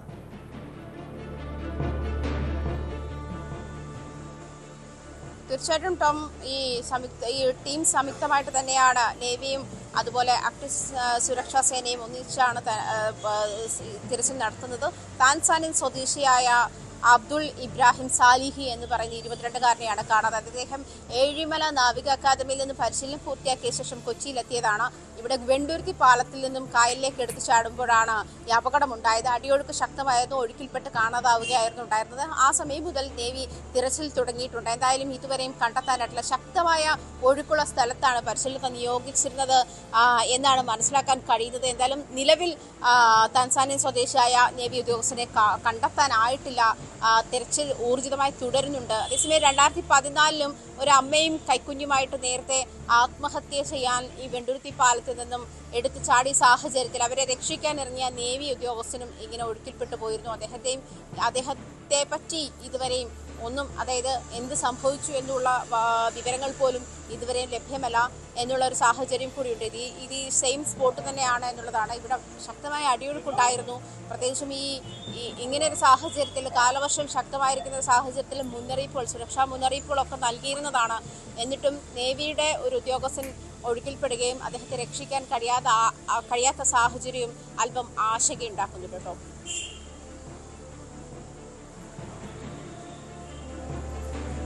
തീർച്ചയായും ആജ്ഞാകാരുടെ ഈ കാലാവസ്ഥ പ്രതികൂലമാണ്. കൃത്യമായ ജാഗ്രതാ നിർദ്ദേശങ്ങൾ ഉണ്ടായിരുന്നു. കടലിലും കായലിലും ഒന്നും ഇറങ്ങരുത് എന്ന നിർദ്ദേശമൊക്കെ ഉണ്ടായിരുന്നു. ഈ സാഹചര്യത്തിൽ, പ്രത്യേകിച്ച് ഇങ്ങനെ വെള്ളത്തിൻ്റെയൊക്കെ വലിയ കുത്തൊഴുക്കുള്ള ഈ ഒരു സാഹചര്യത്തിൽ ഈ ഡൈവിംഗ് പരിശീലനം നടത്തിയത് ഗുരുതരമായിട്ടുള്ള വീഴ്ചയല്ല. എവിടെയാണ്, ആർക്കാണ് പിഴവ് സംഭവിച്ചത്?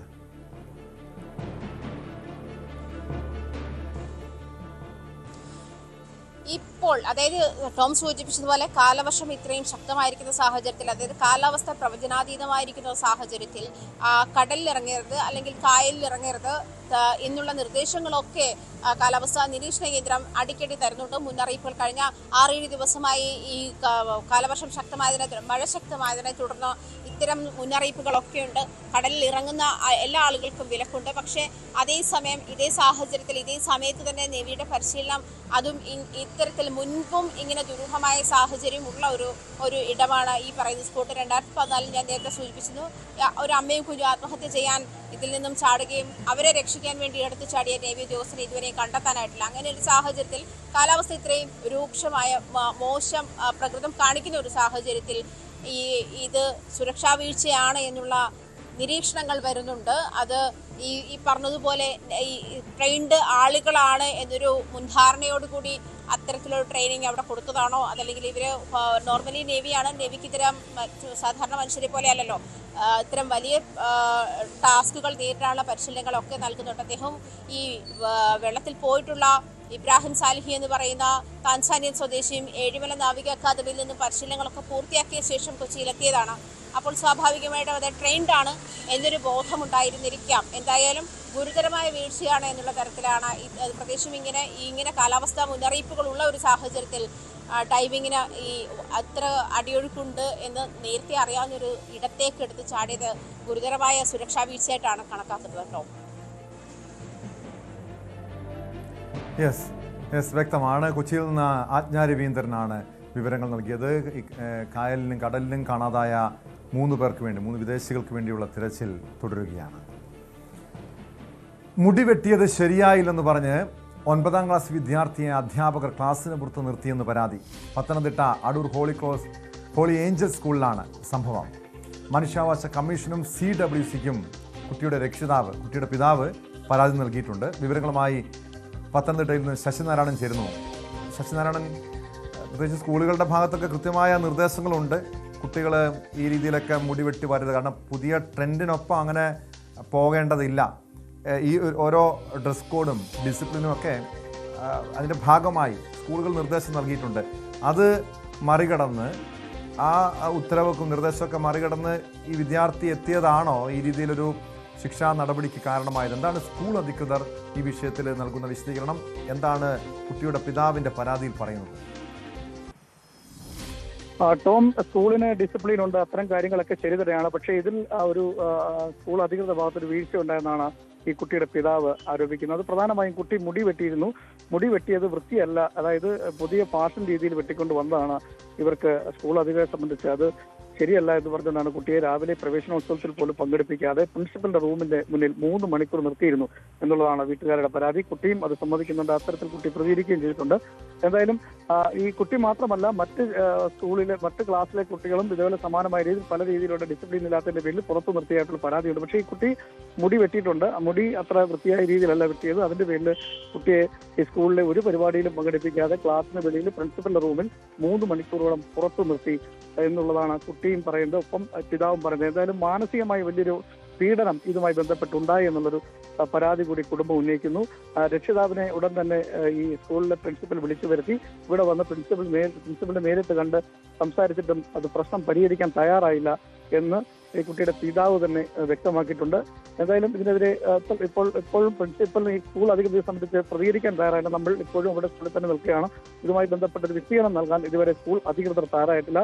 സാധാരണഗതിയിൽ കുട്ടികൾ സ്കൂളിൽ വരുമ്പോൾ ഡിസിപ്ലിൻ ഉണ്ട്. മുടിയും ഓരോ സ്കൂളിന്റെയും ചിട്ടയനുസരിച്ചാണ് ഡിസിപ്ലിൻ നോക്കിയാണ് കുട്ടികൾ സ്കൂളിൽ എത്തേണ്ടത്. ചിട്ടയും കാര്യങ്ങളൊക്കെ ഉണ്ട്, അത് ശരി തന്നെയാണ്. പക്ഷേ ഇത് അല്പം കടന്നു കൈയായി എന്ന് വേണമെങ്കിൽ നമുക്ക് പറയാം. കുട്ടി മുടി വെട്ടിയിട്ടുണ്ട്, അല്പമാണ് മുടിയിൽ, നമുക്കൊരു തെറ്റ് പറയാൻ ഒക്കാത്ത രീതിയിലാണ് മുടി വെട്ടിയിട്ടുള്ളത്. പക്ഷേ സ്കൂൾ അധികൃതരെ സംബന്ധിച്ച് അത്തരത്തിൽ മുടി വെട്ടിയത് ശരിയല്ല എന്ന് പറഞ്ഞ് നിസ്സാര കാര്യത്തിന് കുട്ടിയെ പുറത്തു നിർത്തി എന്നുള്ളതാണ് വലിയ ആരോപണമായി ഉന്നയിക്കുന്നത്. സ്കൂളിന്റെ പ്രവേശന ദിവസം തന്നെ ഈ കുട്ടിക്ക് ഇത്ര ഒരു കടുത്ത മാനസിക വിഷമം അനുഭവിക്കേണ്ടി വന്നു എന്നുള്ളൊരു കാര്യം കൂടി കുടുംബം മുന്നോട്ട് വെക്കുന്നു. ഇതിനെതിരെ കുട്ടിയുടെ പിതാവ് CWCക്കും മനുഷ്യാവകാശ കമ്മീഷനും പരാതി നൽകുമെന്നും പറഞ്ഞു. CWCക്ക് ഓൾറെഡി പരാതി നൽകി കഴിഞ്ഞു. മനുഷ്യാവകാശ കമ്മീഷനും പരാതി നൽകാനാണ് കുടുംബത്തിന്റെ തീരുമാനം. ഈ കുട്ടിയോടൊപ്പം തന്നെ 9ാം ക്ലാസ്സുകാരനായ കുട്ടിയോടൊപ്പം തന്നെ മറ്റു കുട്ടികളെയും സമാനമായ രീതിയിൽ കുട്ടികളെയും പുറത്തു നിർത്തിയുള്ള ആരോപണമുണ്ട്. കുട്ടികൾക്ക് സ്കൂളുകൾക്കൊക്കെ കൃത്യമായ നിർദ്ദേശമുണ്ട്. സ്കൂളുകളുടെ ഭാഗത്തു നിന്നും ഈ കുട്ടികൾക്ക് രക്ഷിതാക്കൾക്ക് നിർദ്ദേശമുണ്ട്. ഈ രീതിയിൽ മുടിവെട്ടി വരാൻ പാടില്ല എന്നൊക്കെ പറഞ്ഞ നിർദ്ദേശങ്ങളുള്ളതാണ്.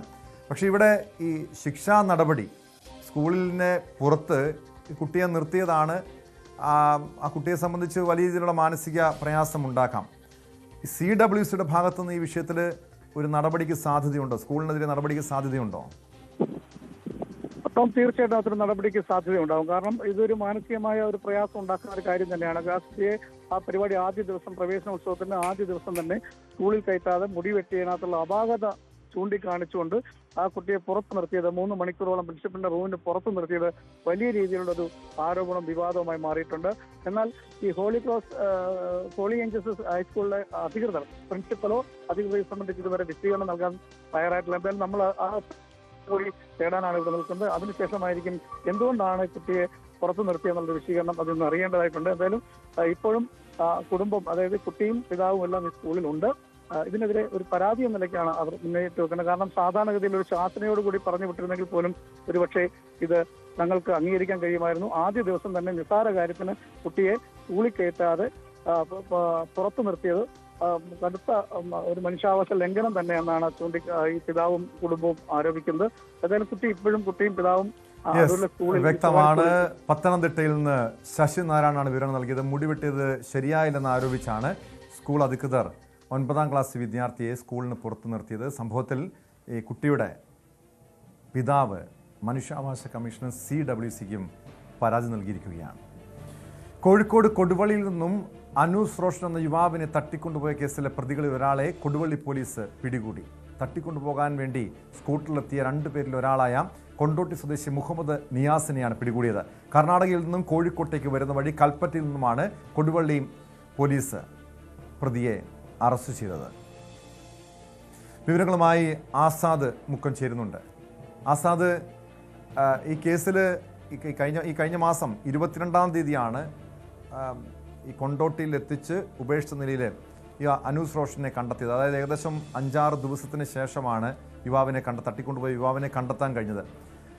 ഇപ്പോൾ പിടിയിലായിരിക്കുന്ന പ്രതി മുഹമ്മദ് നിയാസ് കൊട്ടേഷൻ സംഘത്തിൽപ്പെട്ട ആളാണോ, അതോ എന്തെങ്കിലും വ്യക്തിവിരോധത്തിൻ്റെ അടിസ്ഥാനത്തിൽ ഈ അനൂസ് റോഷനെ തട്ടിക്കൊണ്ടുപോയി കൊട്ടേഷൻ സംഘത്തിന് കൈമാറുകയായിരുന്നു? ടോം, ഇത് സംബന്ധിച്ച് പറയാനുള്ളത്, ഈ സാമ്പത്തിക ഇടപാടുമായി ഈ അനൂസ് റോഷന്റെ സഹോദരനുമായുള്ള സാമ്പത്തിക ഇടപാടിന്റെ ഭാഗമായാണ് തട്ടിക്കൊണ്ടുപോയത് എന്നാണ് പോലീസിൽ നിന്ന് നമുക്ക് അറിയാൻ കഴിയുന്നത്. ഇന്നലെ രാത്രിയാണ്, ഇന്ന് പുലർച്ചയോടുകൂടിയാണ് കർണാടകയിൽ നിന്നും കോഴിക്കോടേക്ക് വരുന്ന വഴി കൊണ്ടോട്ടി സ്വദേശിയായ പ്രതിയെ കൊടുവള്ളി പോലീസ് പിടികൂടുന്നത്. കഴിഞ്ഞ 17-ാം തീയതി ആയിരുന്നു, കഴിഞ്ഞ മാസം 17-ാം തീയതി ആയിരുന്നു ഈ അനൂസ് റോഷനെ ഒരു സംഘം ഒരു കാറിലും ബൈക്കിലും എല്ലാം എത്തി തട്ടിക്കൊണ്ടുപോയത്.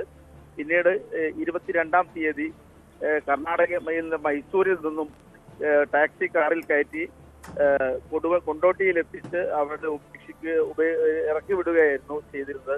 ആ സമയത്ത് തന്നെ ഈ കാറിന്റെ ഡ്രൈവറെയും ഈ അനൂസ് റോഷനെയും പോലീസ് കസ്റ്റഡിയിലെടുക്കുകയും പിന്നീട് തുടർ അന്വേഷണങ്ങൾ നടത്തി അതിനുശേഷം 2 പേരെ ഈ സംബന്ധിച്ച് 2 പേരെ നേരത്തെ അറസ്റ്റ് ചെയ്തിരുന്നു.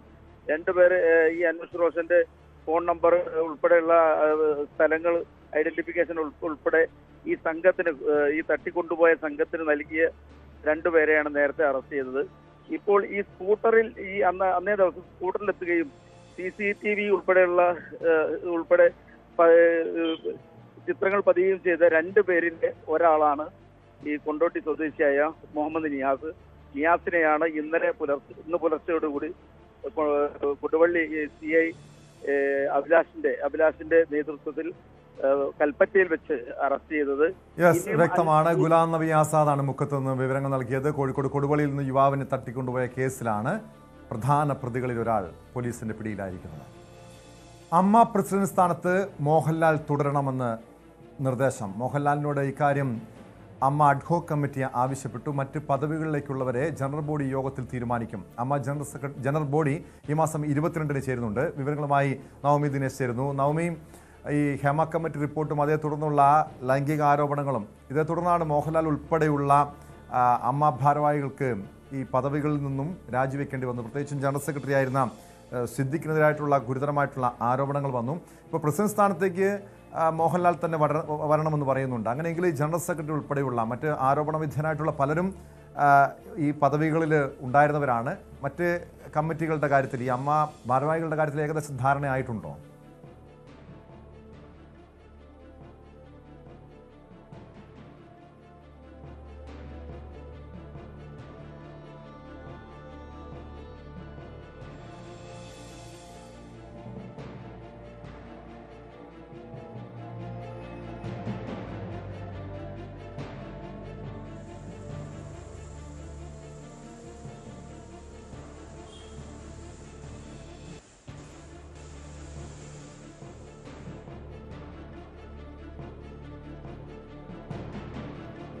നവമി, ഈ പ്രസിഡന്റ് സ്ഥാനത്തേക്ക്, അമ്മയുടെ പ്രസിഡന്റ് സ്ഥാനത്തേക്ക് പ്രസിഡന്റ് സ്ഥാനത്ത് മോഹൻലാൽ തന്നെ തുടരണമെന്ന ഒരു നിർദ്ദേശമാണ് അമ്മ അഡ്ഹോക് കമ്മിറ്റിയുടെ ഭാഗത്തു നിന്നുണ്ടായിരിക്കുന്നത്. മറ്റ് ഭാരവാഹികളുടെ കാര്യത്തിൽ ധാരണയായിട്ടുണ്ടോ?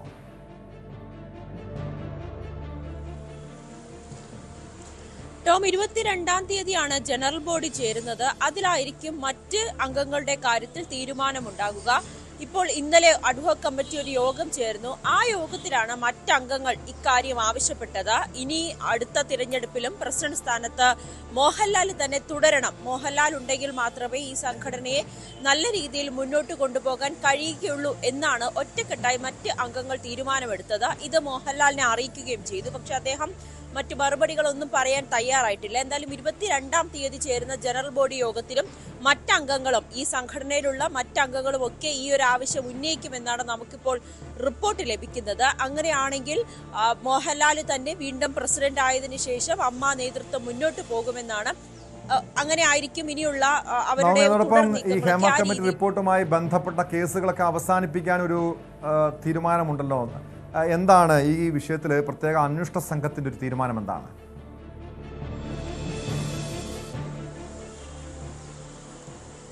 ടോമി, ഹേമ കമ്മിറ്റി റിപ്പോർട്ട് പുറത്തു വന്നതിന് പിന്നാലെ അതിലെ ഓരോ പരാതിക്കാരെ, ഇതിൽ ലൈംഗിക ആരോപണം അടക്കം ഉന്നയിച്ചവരെ പ്രത്യേക അന്വേഷണ സംഘം പോയി കണ്ട് അവരിൽ നിന്നും പരാതിയൊക്കെ വാങ്ങിയിരുന്നു. പക്ഷെ ചിലർ മാത്രമേ പരാതി ഉന്നയിക്കാൻ തയ്യാറായിട്ടുള്ളൂ. ഏകദേശം 27ഓളം പരാതികൾ ലഭിച്ചു. പക്ഷെ പിന്നീട് അവർക്ക് പരാതിയുമായി മുന്നോട്ട് പോകാൻ താല്പര്യമില്ല. അതായത് പരാതിക്കാർ പറയുന്നത് ഇനി ഞങ്ങൾക്ക് ഇതുമായി ബന്ധപ്പെട്ട് മുന്നോട്ട് പോകാൻ താല്പര്യമില്ല എന്നറിയിച്ചു. അതിന്റെ അടിസ്ഥാനത്തിൽ അങ്ങനെയാണ് ഈ പരാതികൾ മുന്നോട്ട് കൊണ്ടുപോകാൻ താല്പര്യമില്ല എന്ന് പറഞ്ഞ സാഹചര്യത്തിൽ പരാതികൾ അന്വേഷണം അവസാനിപ്പിക്കാനുള്ള ഒരു തീരുമാനത്തിലേക്കാണ് എത്തി നിൽക്കുന്നത്. അതിൽ ചിലതിൽ മാത്രമാണ് കുറ്റപത്രം സമർപ്പിച്ചത്. മുകേഷിനെതിരെ, ഇടവേള ബാബുവിനെതിരേക്ക് മാത്രമാണ് ഇപ്പോൾ കുറ്റപത്രം സമർപ്പിച്ചിരിക്കുന്നത്. അതിൽ സിദ്ദിഖിനെതിരായിട്ടുള്ള പരാതികളിലൊക്കെ അന്വേഷണം പുരോഗമിക്കുന്നതേ ഉള്ളൂ. പക്ഷെ അതുമൊക്കെ മന്ദഗതിയിലാണ്. പലപ്പോഴും പരാതിക്കാർ ഈ അന്വേഷണത്തോട് താല്പര്യം പ്രകടിപ്പിക്കാതെ അല്ലെങ്കിൽ മൊഴിയടക്കം വ്യക്തമാണ്. നവമി ദിനേശാണ് കൊച്ചിയിൽ നിന്ന് വിവരങ്ങൾ നൽകിയത്. ഹേമ കമ്മിറ്റി റിപ്പോർട്ടുമായി ബന്ധപ്പെട്ട 21 പരാതികൾ, 21 കേസുകൾ അവസാനിപ്പിക്കാനാണ് പ്രത്യേക അന്വേഷണ സംഘത്തിന്റെ തീരുമാനം. ഇതേ തുടർന്നാണ് അമ്മ ഭാരവാഹികളുടെ കാര്യത്തിലും ഒരു തീരുമാനം ആകുന്നത്. അതായത് മോഹൻലാൽ അമ്മ പ്രസിഡന്റ് സ്ഥാനത്ത് തുടരണമെന്ന് അഡ്ഹോക് കമ്മിറ്റി ആവശ്യപ്പെട്ടിട്ടുണ്ട്. മറ്റ് പദവികളിലേക്കുള്ളവരുടെ കാര്യത്തിലും ഈ മാസം 22-ന് ചേരുന്ന അമ്മ ജനറൽ ബോഡി യോഗത്തിൽ തീരുമാനമുണ്ടാകും. സ്പോട്ട് ലൈവ് പൂർണ്ണമാകുന്നു. നമസ്കാരം.